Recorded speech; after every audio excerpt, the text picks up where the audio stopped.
weeks ago, since we were the churchiest people she knew, what does that say for all you guys? And if I'm the churchiest, she's in trouble. She needs to go to church. I wrote down a few thoughts here. I hope they're appropriate enough for you.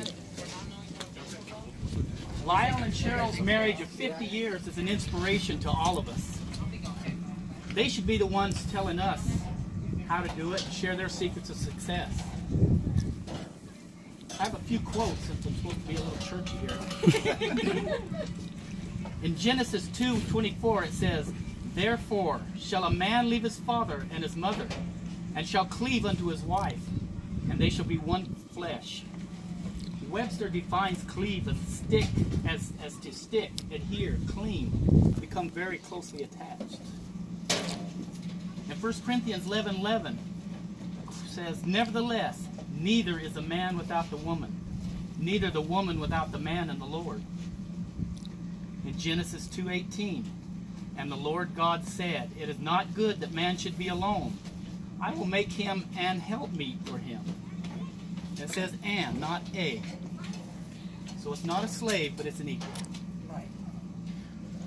Probably because God knew that men would screw a lot of things up with you to help straighten it out. Or the other way around. We don't check the price at the store. Okay, here's one more good one for the men. It says, you might want to write this down sometime. Write this down. Yeah. Ephesians 5:22, it says, "Wives, submit yourselves unto your own husbands as unto the Lord." Not your neighbor's husband.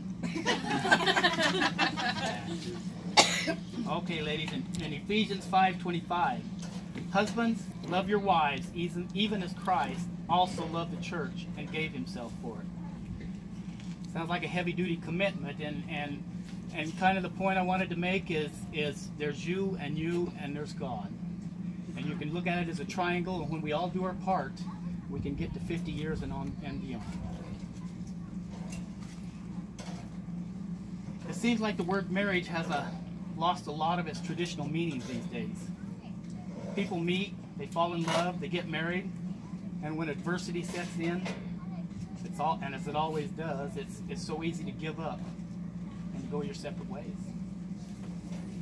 From an event that started out so special, so meaningful, so romantic, over the top in love with one another, something that started out as a commitment and a promise before God and all the witness present, to love, honor, cherish through all sickness, health, the good times, the bad times, and all those other things you promised right before you said "I do."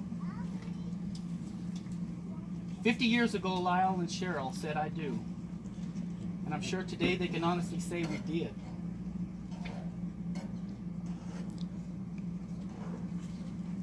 Sorry, I've been to a marriage twice myself. I just walk away right now. Look at my eyes. Yeah. I'm just walking away right now. I admit 2 years. We did. Today they can honestly say we did, and we will continue to do as we promised.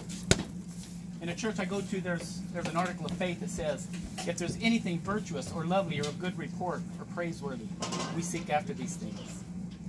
And I'm sure between the both of you, you find a lot of these qualities in each other. Very good qualities for a spouse and very good counsel for the rest of us. And we've come here today to witness Lyle and Cheryl's renewed commitment to the sacred vows they took 50 years ago. But I'd like to say that for 50 years, even though the road hasn't always been smooth and straight for Lyle and Cheryl, I know without a doubt this marriage could not have survived this long without a deep love for one another and a strong commitment to keep on keeping on. I know in my heart that for most, if not all mornings, Lyle and Cheryl probably sat across the breakfast table,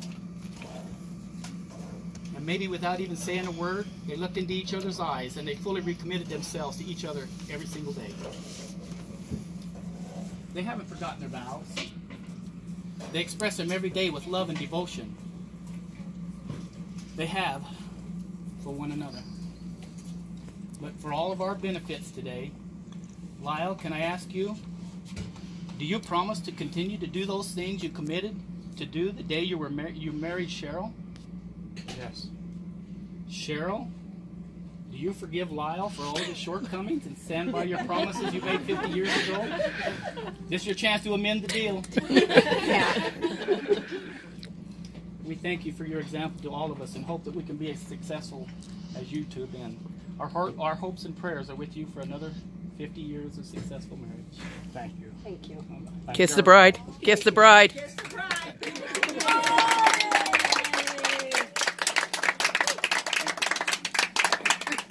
Thank you. Can we eat now? Thank you already. Cheryl, did it feel like you were getting married again? It did. She looked cute.